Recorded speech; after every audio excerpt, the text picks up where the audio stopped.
Ja, guten Morgen. Es ist jetzt der 5. August und heute startet die erste Etappe des Eesti Jakobitee, des estnischen Jakobsweg. Wir haben jetzt kurz vor 8. Hinter mir ist die orthodoxe Kirche, ein Stück weiter oben ist der Tallinner Dom, wo es offiziell losgeht. Da war ich gestern schon und ich laufe jetzt hier die Strecke aus Tallinn raus, werde nochmal irgendwo einen Supermarkt aufsuchen, um einfach was zu essen zu holen. Ja, die Nacht war ein bisschen unruhig, ist halt ein Hostel, ja. Es war sehr warm, stickig. Ich fühle mich jetzt noch nicht so ready, aber bleibt da jetzt auch nichts anderes übrig.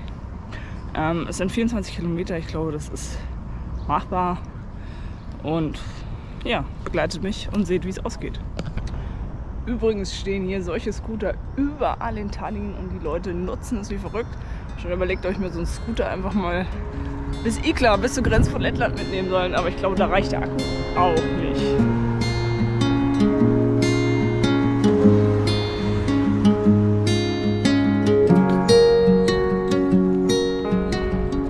Ich musste gerade mal so ein bisschen meinen Rucksack nochmal sortieren, mein Wasser auf die andere Seite tun. Kann ich noch dazu sagen, er ist echt schwer. Ich habe jetzt knapp 2 Liter Wasser. Ein bisschen Proviant, aber nicht wirklich viel. Es ist schwer. Er ist schwer und das werdet ihr noch öfter hören, da werde ich wahrscheinlich ein bisschen jammern. Aber ich finde mich damit jetzt ab. Hinter mir ist so ein Kunstdenkmal, ein Johann Pitka. Sagt mir jetzt leider gar nichts, sieht aus, ein bisschen aus wie Stalin, ist aber wohl irgend so ein Konteradmiral. Wird aber eine Este sein hier. Kunstkultur in Tallinn sehr groß, auch noch viele russische Spuren, logischerweise aus der Sowjetzeit. Ist aber total spannend, wie ich finde. Ja, da war der erste offizielle Pfeil hier in Tallinn, den ich entdeckt habe, den die Gesellschaft hier gesetzt hat. Es gibt ihn wirklich. Also geht es jetzt geradeaus, langsam aus der Stadt raus. Und ich denke, sobald ich aus Tallinn raus bin, hier ist relativ viel los, hier ist ja jetzt Rush Hour. Kommt dann auch so ein bisschen das Camino-Feeling an. So, wenn man draußen im Grünen ist. Noch bin ich nicht ganz relaxed.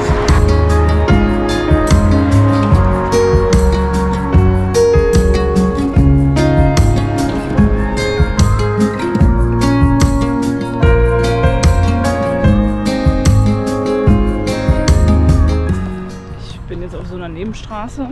Hier ist die Hauptstraße oder eine der Hauptstraßen. Und hier ist es schon wesentlich ruhiger, ganz entspannt. Ich gehe jetzt eine Weile geradeaus und dann muss ich nochmal rüber in die Hauptstraße, um was zur Frühstück zu holen. Und hier sieht man einfach so, wie die Esten hier leben. Ihre Häuser sind eine Mischung aus modern, hier hinter mir, ein bisschen alt und Holz. Ja, jetzt nochmal, es ging der LKW an hier. Also ganz neue, moderne Häuser aus Stein, aber auch noch so ältere Modelle, nur aus Holz. Also ganzes gemischtes Wirrwarr, also nicht wie in Deutschland, wo alles so genormt ist, ja. In der Ferne sieht man noch so ein bisschen die Plattenbauten. Das ist ganz interessant. Ich finde es immer spannend, wenn man sieht, wie andere Menschen leben.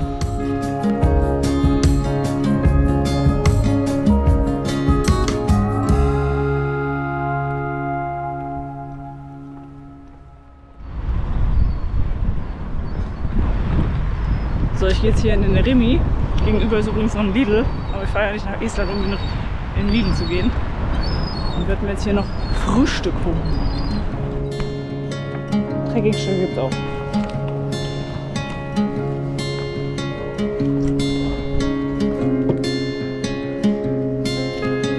Die selber hat meine Tochter.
ich bin jetzt schon knapp 6 Kilometer gelaufen, 5,65 mit einem kleinen Umweg über den Remi, also einen Supermarkt. Bin jetzt hier an einer weiteren Kirche, die hat aber leider irgendwie zu oder wird irgendwie renoviert oder was weiß ich. Ist zumindest irgendwie Bauarbeiten, scheinen da vonstatten zu gehen. Ich werde jetzt hier Pause machen, ich habe Frische geholt. Ich bin nämlich jetzt echt schon ein bisschen erledigt. Ich hatte ja nichts gefrühstückt und brauche jetzt erstmal ein Croissant und ein süßes Teilchen. Hier. Und als Kaffee habe ich mir hier so ein Double Trouble im Remi mitgenommen. So ein bisschen Koffein. Jetzt muss ich erstmal ein bisschen Pause machen.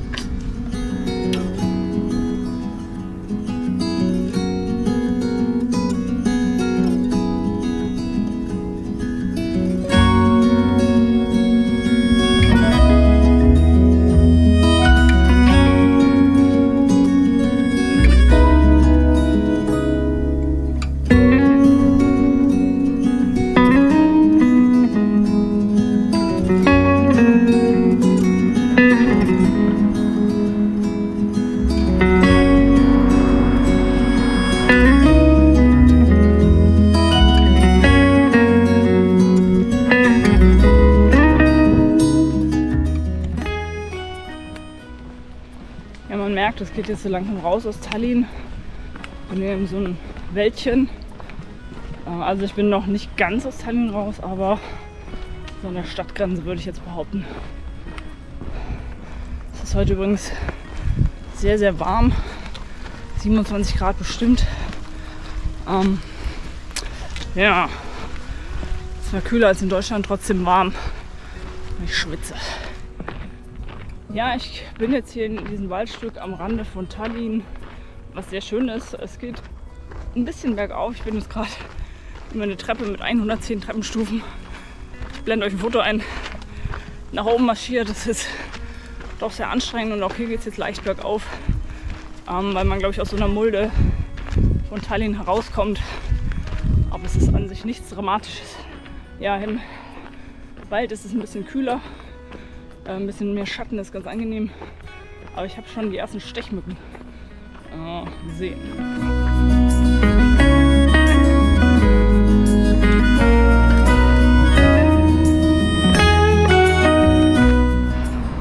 So, und jetzt Grüße gehen raus an Barbara, weil, wie auch sicherlich alle anderen wissen, ich bin jetzt hier ein bisschen an so einer Hauptstraße und kam jetzt von hinten raus.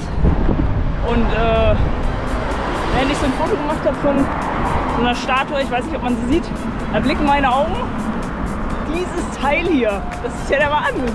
Das ist ja so ein Automat, das ist ein Kaffeeautomat. Und den werde ich jetzt nutzen.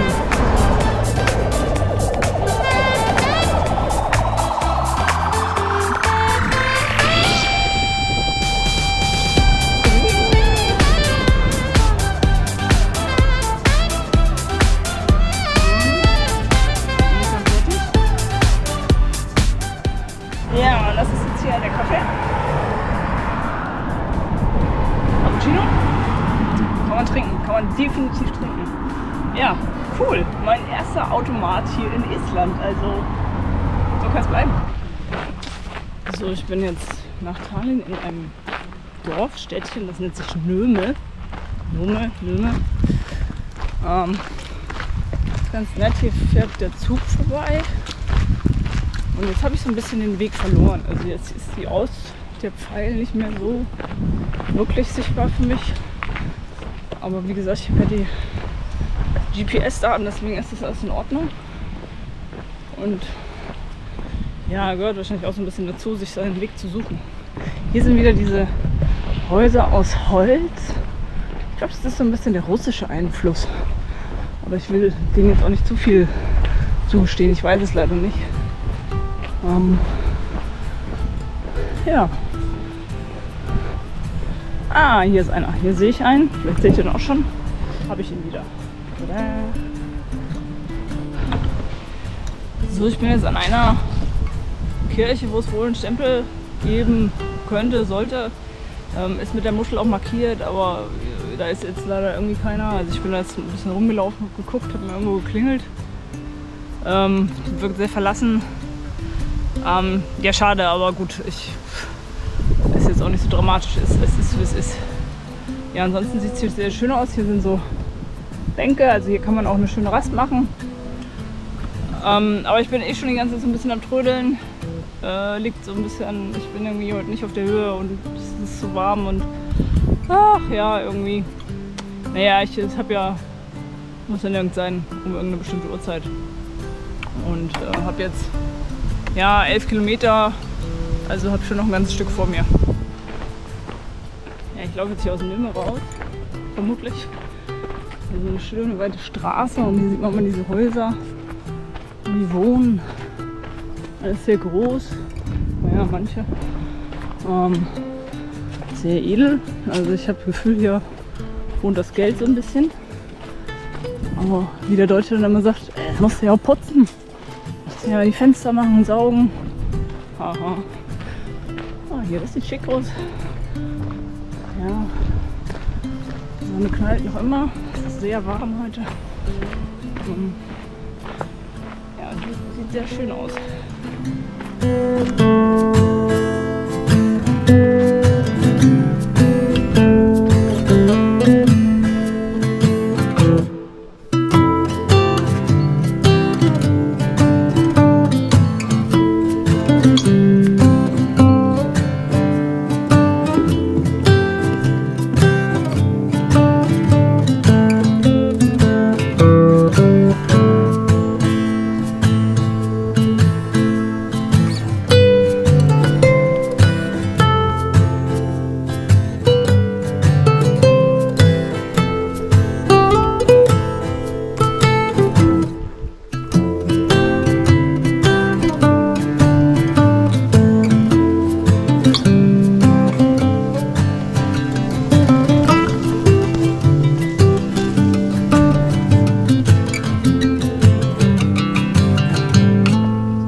Ich komme jetzt hier zu diesem Aussichtspunkt. Es ist so ein Holzturm und werde dort mal Mittagspause machen.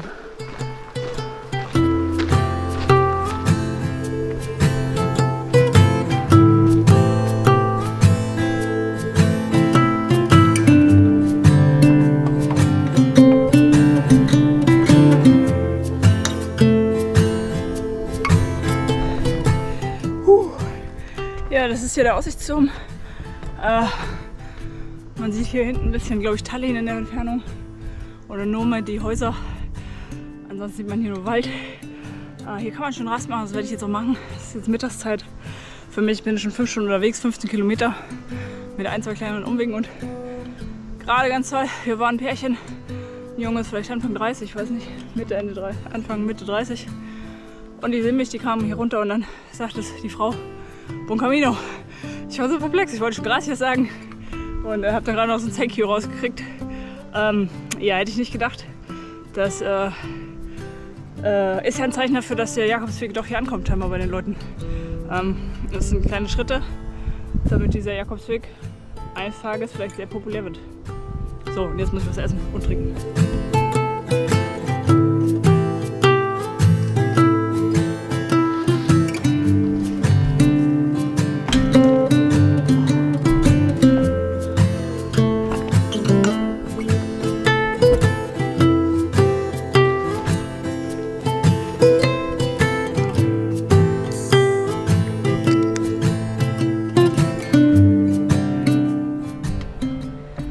Ja, ich bin jetzt in irgendeinem Waldstück hinter Nome. Ich habe ungefähr noch 8,8 Kilometer nach Saku. Und jetzt ist es 1:30, also estnischer Zeit. Ich bin dagegen kurz vor 8 losgelaufen, bin also schon eine Weile unterwegs.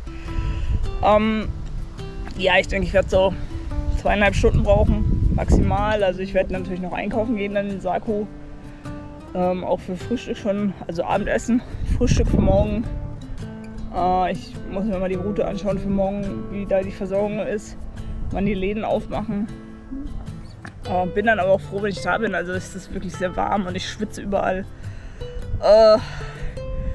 Ja, was kann ich noch berichten? Ja, ich hatte meine Sonnenbrille, die liegt jetzt da hinten, die war da war dabei, eine Schraube rauszugehen und ich nur so, oh Gott, nein, wenn die jetzt rausgeht, wie schraube ich die jetzt wieder rein? Und was fiel mir dann ein, was ich dabei habe? Mein kleines Schweizer Taschenmesser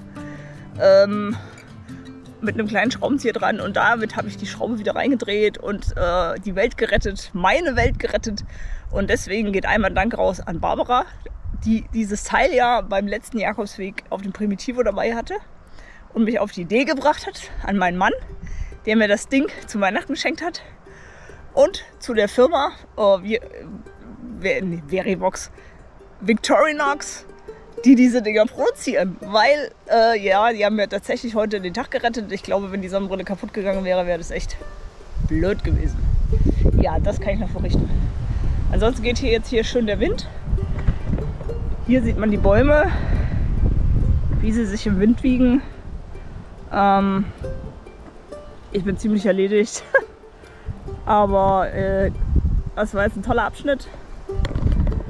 Hier durch den Wald und ja, weiter geht's.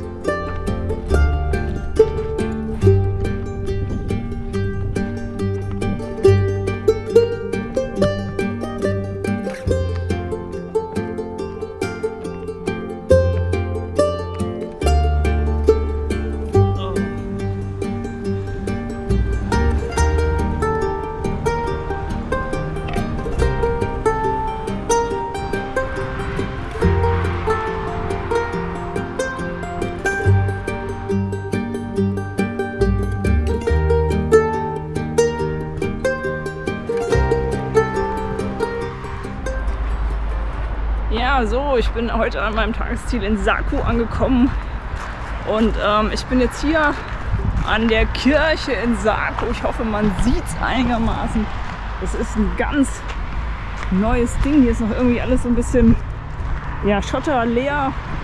Der Pfarrer Magne heißt, das ist eigentlich Norweger, glaube ich. Den habe ich angerufen, der hat mich reingelassen über hier so einen Schlüsselkasten. Musste ich den Code eintippen hier, habe den Schlüssel bekommen und konnte dann jetzt hier in die Kirche rein. Er kommt erst selber heute Abend um 9 vorbei. Ja, und jetzt kann ich euch das mal hier so ein bisschen zeigen. Das ist hier der Vorraum. Hier gibt es Toiletten. Ja, gut, Spielzeug für Kinder. Das sind für Ukrainer. Und hier ist Magnus Büro. Da gehen wir natürlich nicht rein.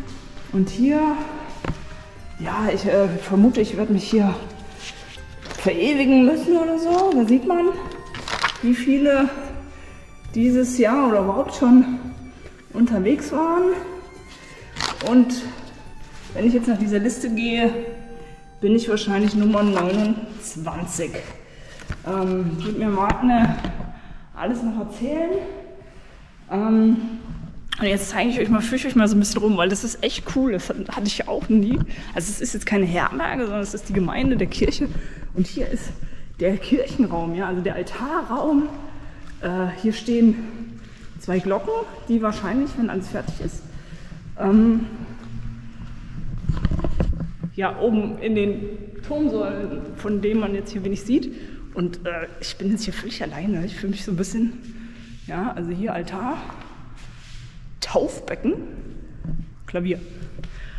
Und jetzt hier oben, da ist der Balkon und da oben schlafe ich. Da hat mir Magne also ein Bett hingestellt, so ein Ikea-Klappbett.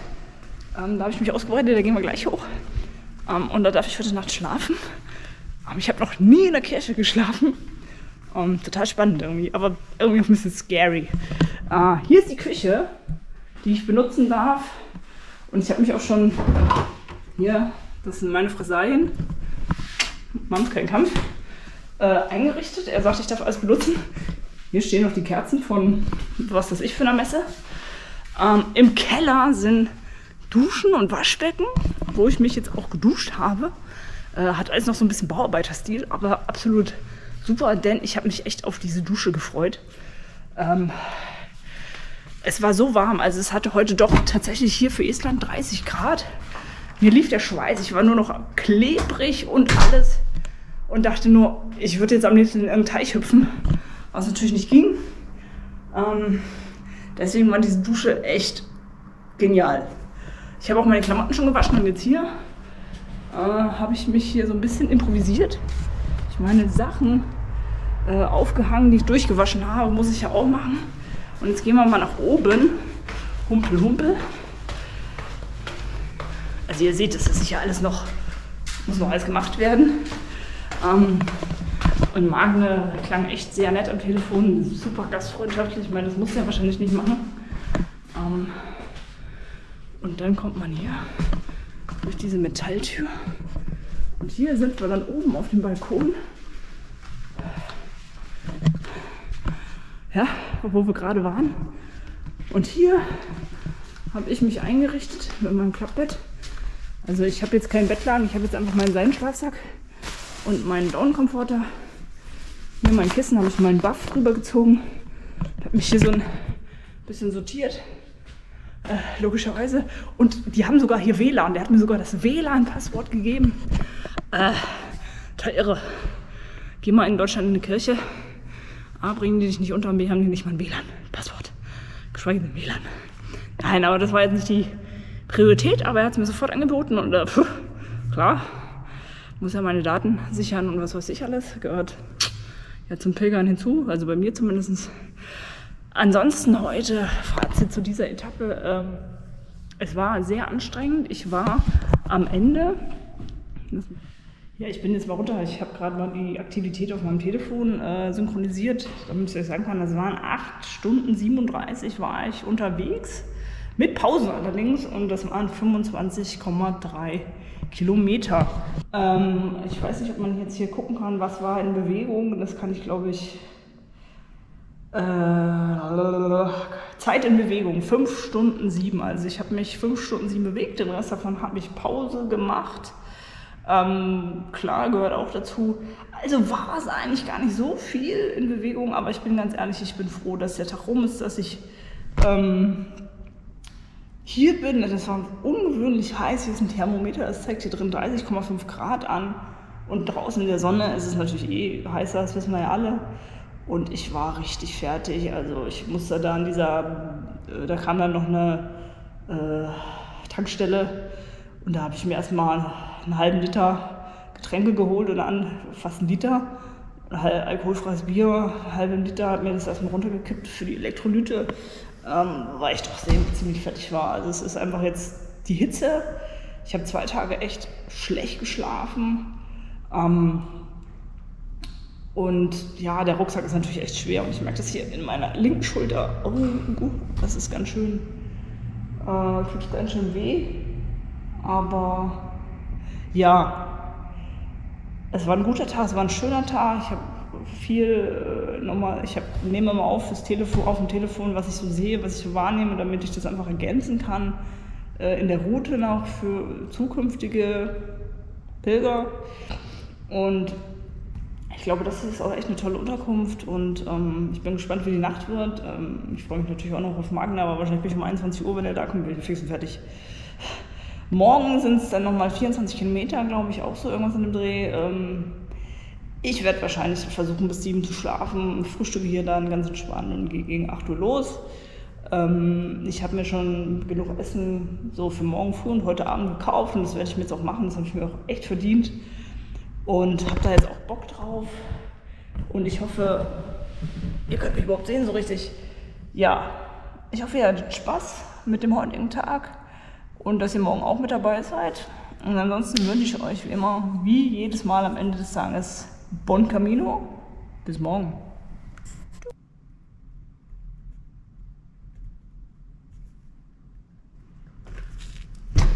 Habe ich mich auch eingetragen. Und hier vor mir, Nummer 28, 18.07. 18.07. Ja, ich habe hier, also kurz vor mir, Boris. Ja. Läuft hier ein anderer Deutscher, ich gehe kaputt hier. Hat er mir den Rang abgelaufen. Ansonsten sind hier, ja, nur Esten und 2 Polen und 2 Deutsche. Ich bin der zweite Deutsche und die Nummer 28, 29. Finde ich irgendwie cool. Aber Boris, das geht gar nicht. Hätte ich das gewusst. Also super.